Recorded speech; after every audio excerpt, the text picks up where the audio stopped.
দাম্পত্য জীবনে বাচ্চা হবার পর সঙ্গীর সাথে কোয়ালিটি টাইম স্পেন্ড করাটা ভীষণ কঠিন হয়ে দাঁড়ায়।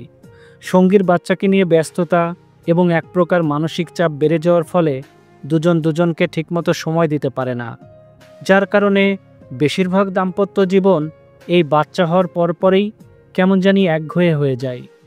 তবে স্বামী স্ত্রী চাইলেই নিজেদের জন্য সময় বের করে নিতে পারে। এক্ষেত্রে দুজনেরই ইচ্ছাশক্তি এবং প্রচেষ্টা থাকতে হয়। আপনি যদি সঙ্গীর সাথে একান্ত সময় কাটাতে চান, তবে অবশ্যই সঙ্গীর প্রতি আপনার আন্তরিকতা থাকতে হবে।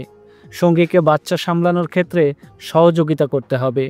টুকটাক কাজে তাকে সাহায্য করতে হবে। যেমন ধরুন, যে কাজ আপনার সঙ্গীর করতে 1 ঘন্টা লেগে যায়, সেই কাজে আপনি সহযোগিতা করলে 30 মিনিট সাশ্রয় হয়ে যাবে। তার মানে এই বেঁচে যাওয়া 30 মিনিট সময় আপনারা দুজনেই নিজেদের জন্য পেয়ে যাচ্ছেন। এভাবে প্রতিদিন সঙ্গীকে বাচ্চা সামলানোর কাজে সহযোগিতা করলে তবেই তো সে আপনার সাথে একান্ত সময় অতিবাহিত করতে পারবে। তবে এখানে মানসিক সুস্থতাও জরুরি। সঙ্গীকে মানসিকভাবে সাপোর্ট দিতে হবে, তার মন ভালো রাখার চেষ্টা করতে হবে। সাধারণত বাচ্চা হবার পর নারীরা নানা ট্রমার মধ্যে থাকে। এই ট্রমা থেকে সঙ্গীকে বের করে নিয়ে আসতে হবে। মন ভালো থাকলেই সে সব কিছুতেই উৎসাহ পাবে।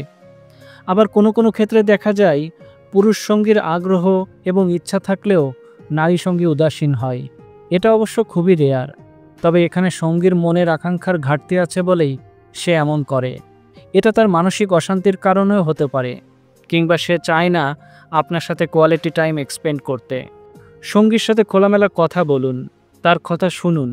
কখনো কখনো কথাই হচ্ছে একমাত্র মন ভালো করার ঔষধ। সঙ্গীর সাথে গল্প করুন। অবসরে তাকে বাচ্চা সামলানোর ক্ষেত্রে যথোপযুক্ত সহযোগিতা করুন। মোট কথা, দুজন দুজনের সঙ্গে প্রয়োজনে অপ্রয়োজনে প্রচুর কথা বলুন। বাচ্চা হবার পর দাম্পত্য জীবনটাকে আসলে আমরা উপভোগ করে তুলতে পারি না। আমাদের অনাগ্রহ এবং অবহেলার কারণেই এমনটা হয়। যারা সঙ্গীর প্রতি আন্তরিক, সঙ্গীকে ভালোবাসে, সঙ্গীকে গুরুত্ব দেয়, তারা স্বামী স্ত্রী দুজন মিলেই নিজেদের সময় বের করে নিতে পারে। একঘেয়ে দাম্পত্য জীবন মানুষকে চরম অসুখী করে তোলে, যার ফলে মানুষ সংসার বিমুখ হয়ে পড়ে। সংসারে কোনো মনোযোগ থাকে না, দুজন দুজনার প্রতি বিরক্তির সৃষ্টি হয়।